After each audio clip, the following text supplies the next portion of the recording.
Hey everybody, welcome back to Video Game Episode. Today I got a fun video for you guys today and some very good news. That is because as of earlier today, Dolphin 2603 has released. If you didn't see my videos last month about Dolphin Triforce Emulation being included into a nightly build, you absolutely missed out because Dolphin is going to support a lot more games now with the Triforce arcade hardware.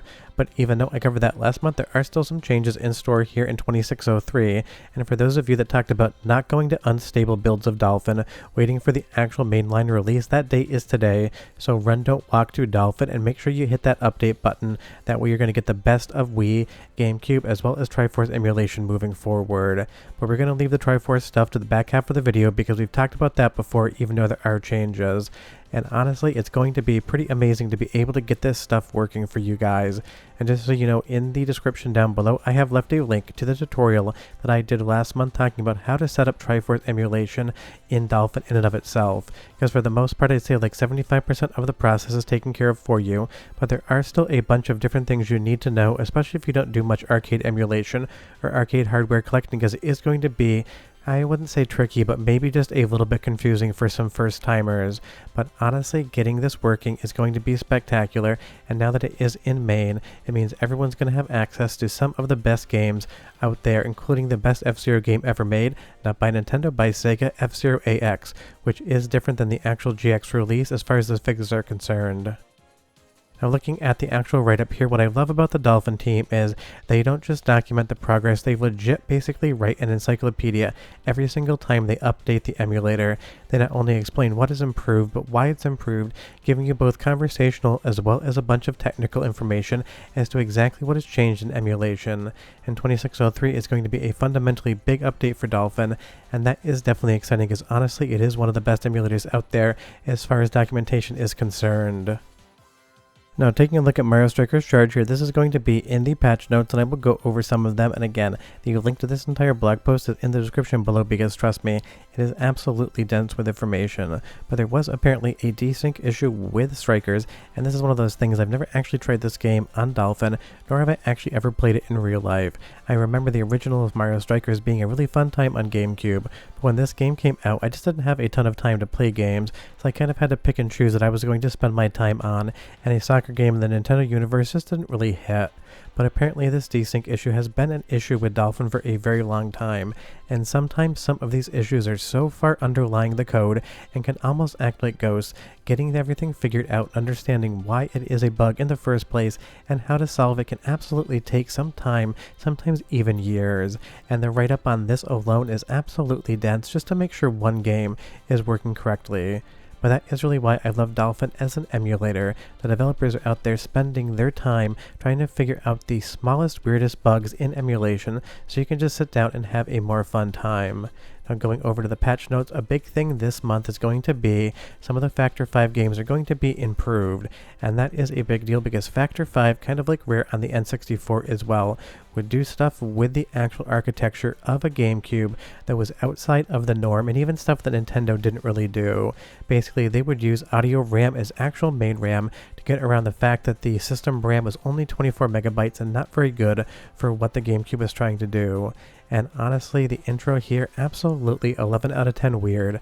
Factor 5 had a great sense of humor, and I know a lot of people always ask about their games when we're going over new emulation, so this month, so long as you have a powerful of enough PC, you're going to see at least one new Star Wars game running pretty close to what would actually be full speed. So as far as Star Wars Rogue Squadron 3 is concerned, you're going to see here, it is basically about how they would access the RAM and actually borrow audio RAM to use in the main program memory. And that's because even though it was slower than actually using main RAM, it was a hell of a lot faster than trying to actually stream in data from the mini DVDs that the GameCube used. And this is something that definitely is outside of the norm, and that is why a lot of the Factor 5 games, for one reason or another, can act a little weird under emulation. It's just because you're basically trying to solve for a problem that only one game and one game only actually created for itself. And that's because Factor 5 basically saw Nintendo hardware as some sort of challenge to do whatever it is they felt like, trying to get the last couple ounces of performance out. And I'm letting this footage run without getting rid of any of the actual jank in the cuts, because I have an i9-12900K with a 3080 Ti and 64 gigabytes of RAM, and I still get a little bit of hitching here and there. Now if I went back to basically standard definition as far as the internal running resolution, it definitely would run a little bit faster, but I'm just here to talk about the improvements. And this definitely is a lot of work to get one game running better, but I love that Factor 5 would go this wild with hardware, trying to figure out how it could use some coding trickery and actually use some of the intricacies of the hardware, not against itself, but in its own benefit. That way you could get more RAM, because 24 megabytes of system RAM was not that much whatsoever. And again, if you want to see the entire complex deep dive into this, the Dolphin devs leave this entire blog for you to read. It is really entertaining to see exactly how the sausage gets made, for lack of a better term. Because again, Factor 5, just absolute coding wizards when it came to this kind of stuff. So hopefully soon in the future we see more improvements as well, because I will say again, I wouldn't say this is 100% playable, but it is a hell of a lot improved. But if you actually want to play Rogue Squadron 3, probably GameCube hardware would still be the best. But it's one of those things, maybe once some of the caching gets done here, I would get a smoother experience. But for the most part, compared to last time anyone would have tried this game, you're going to get a much more stable performance. And this just again, just like Super Mario Strikers, is a testament to how far the Dolphin development team will go to track down singular issues, because all the work trying to figure out how to make this audio RAM trickery work in Dolphin is benefiting one game, the one that you're watching right now. And again, that is just an obscene amount of work to make one game perform slightly better. And that kind of is the name of the game of Dolphin 2603. Massive amounts of work just to solve one problem, just to make a few people happy. And again, we're getting into the Triforce stuff in just a moment. That's what's going to make everyone happy here that doesn't like dealing with unstable nightlies or builds that aren't release clients. But again, these are fun games. Definitely check them out in the new version of Dolphin. I think you're going to find a lot to love here. And I'm sure as Dolphin evolves, you'll definitely get even more fixes as time goes on, because it's not like 100% of the games work 100% perfectly. That isn't a knock against Dolphin Emulation. It is one of the best emulators ever made. It's just a statement to say that this is still in active development. And at this point in time, some of these edge cases are going to be found, ironed out, and made to work better in emulation, so we can all enjoy some more games on the Wii or the GameCube. Now having a little bit of a fun cut here to another soccer game, we're now moving into Triforce, and again, I talked about this last month, and for the most part, nothing has really fundamentally changed. They've just kind of added a few little improvements here and there. But it's one of those things, now you don't have to be on any sort of branch of Dolphin that wouldn't be considered stable, and I would say probably 7 out of 10 people in the comments on that Triforce video stated that they do not go unstable whatsoever. They wait for all of these changes to actually merge into MAME. So that is definitely what's happened today. If you upgrade your Dolphin installation, you will have full Triforce support for every game that runs on it outside some of the touchscreen games. And again, if you need a tutorial on how to get Dolphin Emulation working for Triforce, that link is in the description below, because for a lot of you, it's going to be the first time you've ever touched it. And trust me, even though it doesn't have a ton of games here, the games on offer absolutely spectacular, and basically almost all arcade exclusives. You get not one but 2 arcade exclusive Mario Kart games, Mario Kart Arcade GP and GP2. You get F-Zero AX, and again, that is different than GX. Yes, you can unlock AX with cheat codes within GX, but the physics are still different, as well as a couple other games you're really going to enjoy.